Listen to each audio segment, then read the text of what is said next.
Inflation occurs when the prices of goods and services across the economy go up. When there's inflation at the same time as high unemployment and slow economic growth, do you know what that's called? I do, but why don't you say it? When there's inflation at the same time as high unemployment and slow economic growth, it's called stagflation. In the 1970s, monetary policy was too loose. The money supply was growing faster than the economy, and that led to inflation.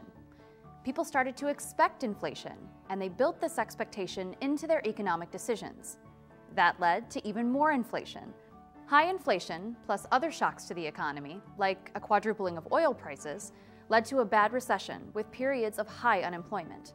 In other words, stagflation. In 1979, Paul Volcker became chairman of the Federal Reserve. Soon after he took office, the Fed raised the federal funds rate a lot. This is the rate at which banks lend to each other. The increase was painful, but after a while, it brought inflation down. The U.S. faced nearly double-digit inflation for quite a while. It rose from 2 or 3% inflation in the late 60s, rose up to 4%, then to 6%, then to 8%, then to 10%.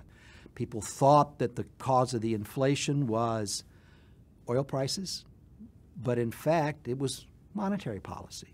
We kept trying to lower the unemployment rate because that was part of our mandate.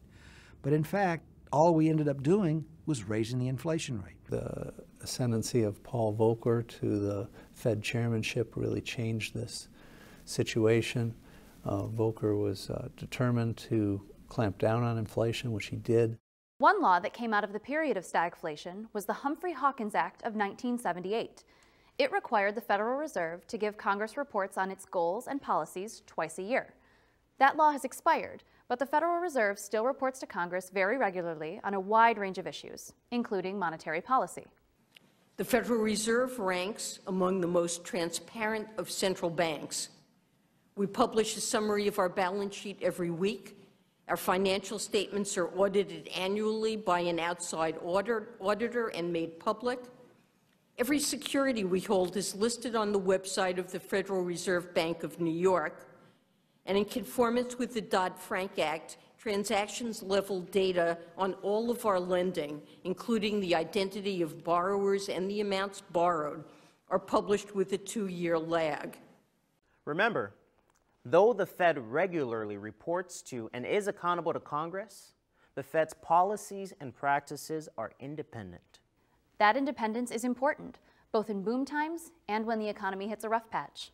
And why is it so important? Because it ensures that monetary policy is conducted without influence from politics. Evidence clearly shows that when the central bank is independent from political forces, it tends to make good long-term decisions. Because the decisions that monetary policy makers make have long gestation periods. They take a long time, longer than a politician is often willing to wait.